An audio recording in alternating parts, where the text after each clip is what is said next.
आप देख रहे हैं हम लोग और मैं हूं नगमा। 4 जून को जब उग्रवादियों ने घात लगाकर डोगरा बटालियन पर हमला किया मणिपुर में, उसके बाद उसमें 18 सैनिक शहीद हुए थे और उसके बाद 9 जून की रात को स्पेशल फोर्स की 2 टीमों ने मणिपुर की सीमा के अंदर म्यांमार की सीमा के भी काफी अंदर जाकर उग्रवादी संगठन national socialist council of Nagaland के ट्रेनिंग कैंपों पर हमला किया। और उसके बाद से कई सवाल इसको लेकर उठ रहे हैं। एक तो ये कि उसके बाद जो वाहवाही के स्वर सरकार की तरफ से उठे वो होने चाहिए कि नहीं, क्योंकि ये कोवर्ट ऑपरेशन था जिसे बहुत ज्यादा जाहिर करने की शायद जरूरत नहीं थी। उसके बाद ये आगे बढ़कर हिंदुस्तान पाकिस्तान की बात बनती चली गई।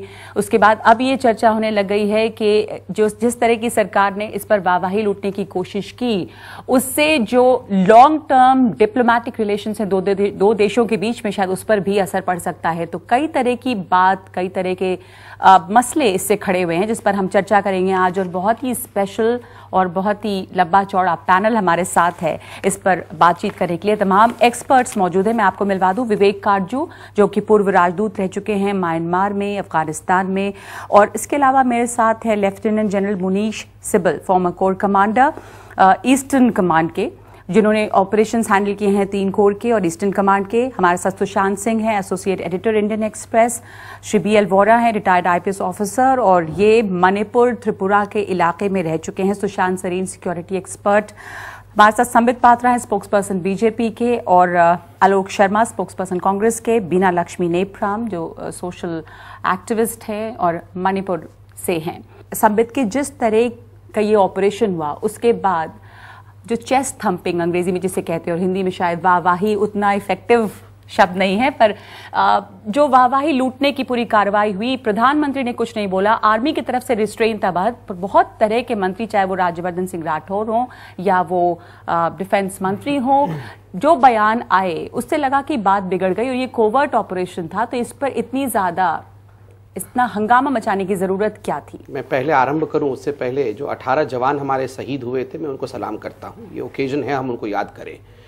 दूसरा, जहां तक कोवर्ट ऑपरेशन का सवाल है, देखिए कई बार और मेरा स्पष्ट मानना है कि कोवर्ट ऑपरेशन तो होना चाहिए मगर मैसेज ओवर्ट होना चाहिए। ऑपरेशन बिल्कुल गुप्त रहे, अंदर रहे, उसके डिटेल्स किसी को मालूम ना पड़े और लगभग मालूम भी नहीं है, मगर जो संदेश है, एक सख्त संदेश जो वहां से उभर के आता है, वो पूरे हिंदुस्तान में, आर्मी में और सभी मिलिटेंट्स को भी जाए कि क्या संदेश है।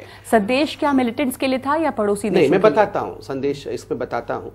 अब देखिए, आपने कुछ मिनिस्टर्स के बयान पे आपत्ति की कि इन्होंने ऐसा क्यों कहा और आपने चेस्ट थम्पिंग कहा।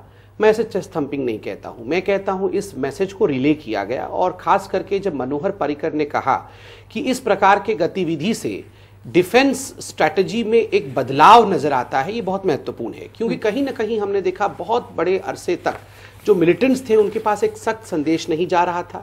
रेड लाइंस क्या होता है ये पता नहीं चल रहा था, मगर जो संदेश गया है, एक तो लोगों को मारा गया, जो मिलिटेंट्स थे, जो हमारे जवानों को मार रहे थे या मारने के लिए आने वाले थे प्रीएम्प्टिव भी, उनको समाप्त कर दिया गया। नंबर 2, जो मिलिटेंट्स थे एक सेकंड, जो मिलिटेंट्स थे, मिलिटेंट्स को एक संदेश गया कि आप आके घुस के अगर हमारे जवानों को मारोगे, उन पे गोली चलाओगे तो सरकार चुप नहीं बैठेगी, सरकार रिएक्ट करेगी। थर्ड, ये जो हम हर चीज पे पाकिस्तान के ऊपर डेलिब्रेशन शुरू करते हैं, मुझे लगता है यहां मैं स्पष्ट शब्दों में कहूं, मैं पार्टी का प्रवक्ता हूं, India and Myanmar are different, India and Pakistan are different. किसी भी मंत्री ने यहाँ पे किसी देश के विषय में नहीं कहा। तो जब ये कहा कि ये तमाम उन देशों के लिए एक सबक है जो कि अपने घर में आतंकवाद को बढ़ावा देते हैं या पालते हैं, ये संदेश था, तो पाकिस्तान को ऐसा लगा कि शायद आप तो इसका उत्तर मैं देता हूँ। अब देखिए, जो प्रेस स्टेटमेंट म्यांमार से आया इसके बाद, तो उसमें उनका स्टेटमेंट था कि हमारे सरजमीन पर कोई भी आतंकी गतिविधि नहीं हो सकेगा और जो हमारे नेबर को इफेक्ट करता हो उसको हम खत्म करेंगे। अगर हमारे मंत्रियों ने सही कहा, कोई भी देश अगर आतंकवाद को पनाह देगा, हिंदुस्तान के खिलाफ काम करेगा, तो हम सख्ती से काम लेंगे। तो फिर उनको क्यों लगा कि उन्हीं के लिए कहा जा रहा है? श्रीलंका ने नहीं कुछ कहा, नेपाल ने कोई रिएक्शन नहीं दिया, तो कोई गिल्ट कॉन्शियस है क्या? उनको क्यों लगा कि वही आतंकवादी को अंदर रखे हुए? पहली बार नहीं है। 1951 से बर्मा के साथ हमारी संधियां चलती हैं, तमाम तरह के हमारे एग्रीमेंट्स हैं।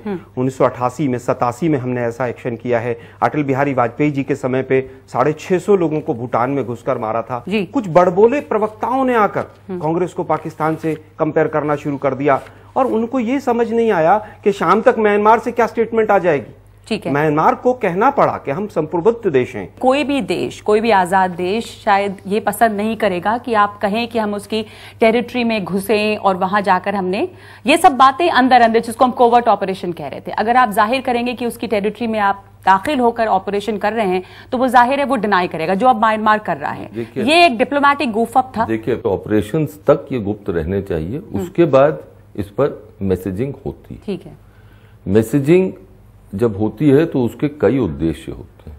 पहला उद्देश्य ये होता है ऐसे वाक्य के बाद जिसमें 18 सैनिक मारे गए कि सेना और देश का मनोबल कायम रहे कि हम अगर कार्रवाई होगी तो हम जवाब देंगे।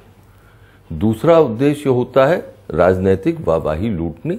हमारे कांग्रेस के भाई कुछ भी कहें, कोई भी पार्टी सत्ता में हो वो वाहवाही लूटेगी, लेकिन किस तरह लूटेगी ये प्रश्न है। तीसरा होता है कि इस सब के, इन दोनों के साथ साथ सामरिक हित जो देश के हैं, सामरिक नीति जो है और जो राजनयिक हित और नीति है, उनमें संतुलन बनाना। अब प्रश्न हमारे सामने ये है कि क्या सरकार ने अपनी मैसेजिंग में ये संतुलन बनाया या नहीं। मेरा मानना है कि सेना की जो स्टेटमेंट थी उसमें ये संतुलन था। क्यों? क्योंकि कोई भी देश नहीं चाहता कि उसकी सरजमी पर बाहर की सेना की टुकड़ी कोई आके कार्रवाई करे, चाहे वो उसकी इजाजत भी दे, लेकिन ये मैसेजिंग नहीं देना चाहता है जी। म्यांमार मित्र देश है। सेना की जो स्टेटमेंट थी, मैं 1 मिनट और दूंगा, सेना की स्टेटमेंट में ये कायम रखा गया। उन्होंने कहा अलोंग द बॉर्डर हमने किया, लेकिन जब मंत्रीगण बाहर सामने आए तो उन्होंने स्पष्ट किया कि हमने अंदर जाके किया। इससे म्यांमार जो एक देश है उसको आपत्ति तो होनी ही थी। बिल्कुल, आप इसको रिटेलिएशन कह सकते हैं, लेकिन एक चीज बहुत जरूरी है और वो है जो इस टाइम के ऊपर पॉलिटिकल विल और जो रिजॉल्व दिखाया गया है, संकल्प दिखाया गया है, और आर्मी ने जो ये कार्रवाई की है 48 घंटे 4 दिन या 5 दिन में, वो जो एक चीज है जिसके ऊपर कि हमें गर्व होना चाहिए। और मुझे खुशी है कि ये कोवर्ट ऑपरेशन तब तक रहता है, जैसे किसी एक वक्ता ने बताया, जब तक कि ऑपरेशन की प्लानिंग हो रही है। उसके बाद किसी ना किसी समय के ऊपर ये इंफॉर्मेशन आ जाएगी कि ये ऑपरेशन किया गया है। उस लिहाज से आर्मी का अपना बयान देना और ये कार्रवाई करना मैं समझता हूँ बहुत ही अच्छा था। सुशांत सर, इनका माइंडसेट इससे चेंज हो गया, जैसा कि मनोहर पर्रिकर की तरफ से बयान आया था कि पूरी सिक्योरिटी हिंदुस्तान भर में जो माइंडसेट था एक इस सिंपल ऑपरेशन से वो बदल गया है। देखिए, एक एंथ्यूज तो हुआ है, लोग एंथ्यूज तो हुए हैं कि अभी तक जो धारणा थी वो ये थी कि भारत के ऊपर इस तरह के हमले होते हैं और फिर क्योंकि ये लोग सीमा पार करके चले जाते हैं, चाहे पूर्व में या पश्चिम में, और फिर ये लोग बच जाते हैं, उनको एक सैंक्चुरी मिल जाती है। मेरे ख्याल जो संदेश देने की कोशिश की गई है कि ये शायद अब बदलेगी बात, लेकिन क्या सिर्फ एक ऑपरेशन से बदलेगी या आप और ऑपरेशंस करेंगे, उस पर यह निर्भर करेगा। उन ऑपरेशंस का क्या स्वरूप होगा उस पर यह निर्भर करेगा।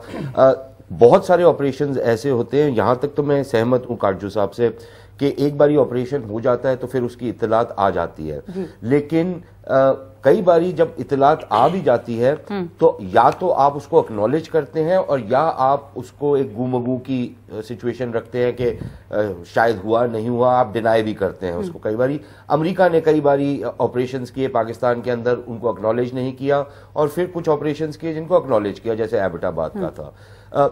जहां तक सरकार का सवाल है, 2 चीजें कहूंगा उसमें। एक तो ये कि सरकार ने जो पोजीशन ली उसमें मुझे कोई आपत्ति नजर नहीं आई कि देखिए, अगर कोई पत्रकार किसी मंत्री या अधिकारी से ये पूछता है कि जनाब आपने पूर्व में तो ये कर दिया म्यांमार की सीमा में, क्या पाकिस्तान में भी आप ये करेंगे, तो ये कैसे संभव है कि वो अफसर ये कहेगा कि नहीं पाकिस्तान के साथ हम ये नहीं करेंगे। उन्होंने एक लिहाज से उसकी एम्बिग्विटी मेंटेन करके रखी कि सिर्फ पाकिस्तान को, किसी के साथ भी कहीं से भी हमला आएगा तो हम इस तरह का कदम उठाएंगे। दूसरी चीज ये, और जो ज्यादा मेरे ख्याल इंपॉर्टेंट है, अगर ऑपरेशन सक्सेसफुल हुआ, सरकार ने उसकी जिम्मेदारी कबूल की और सरकार को उसका श्रेय मिलेगा। कई ऑपरेशंस ऐसे भी होंगे जो शायद इतने सक्सेसफुल ना हो और जो आपके लोग वहां पर अटैक कर रहे हैं उनमें कुछ कैजुअलिटीज भी हो या कुछ ऑपरेशंस टोटली कोलैप्स कर जाए। फिर उसका खामियाजा भी सरकार को भरना पड़ेगा।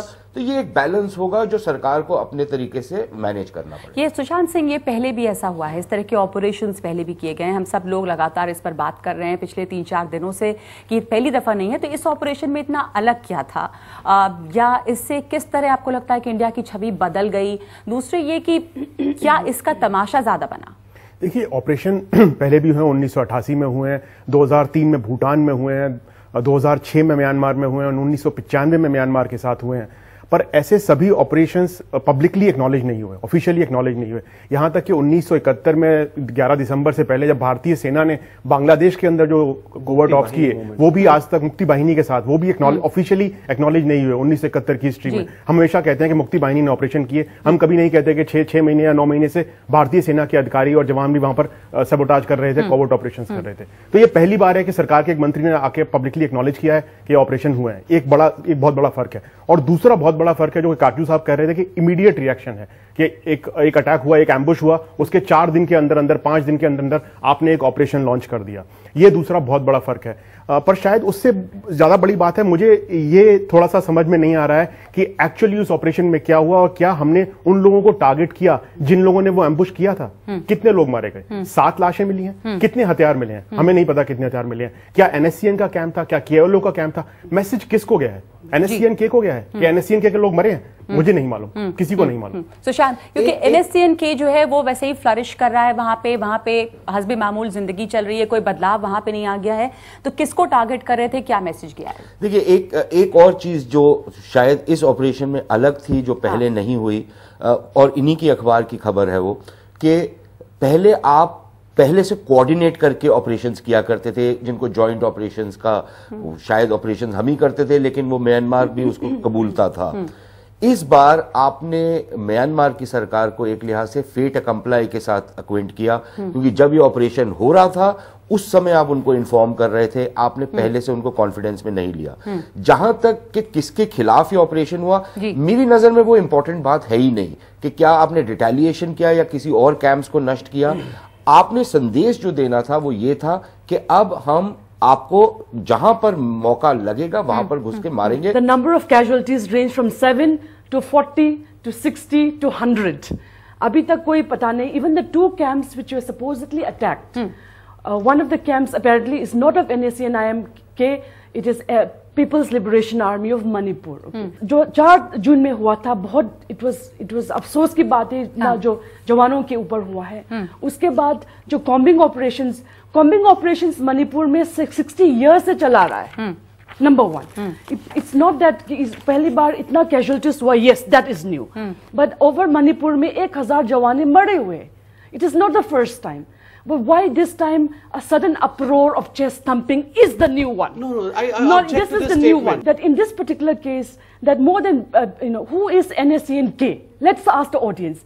NACNK, the word K is Khaplang. Khaplang Indian national भी नहीं है. वो बर्मीज नागा है. जो उन्होंने हमला किया और उनको वहां प्रोटेक्शन है, वो वहां अस्पताल में है, उनकी ट्रीटमेंट हो रही है वहां पे. The point. In fact the north east का इंसर्जेंसी है 60 इयर्स तक चला रहा है. अभी 3 lakh Indian arm forces personnel है. This is not the first time where air operation is used. इन्होंने कहा कि आज पहली बार जवान नहीं मरे हैं, हजारों जवान मरे हैं, मगर पहली बार इतनी अप्रोर क्यों हो रही है? मीना जी, शुक्र है कि अप्रोर हो रहा है, वो हमारे जवान हैं. और आज तक अगर अप्रोर नहीं हो रहा वो जो 20,000 सिटीजन्स मरे मणिपुर में, उसके लिए अप्रोर क्यों नहीं थे?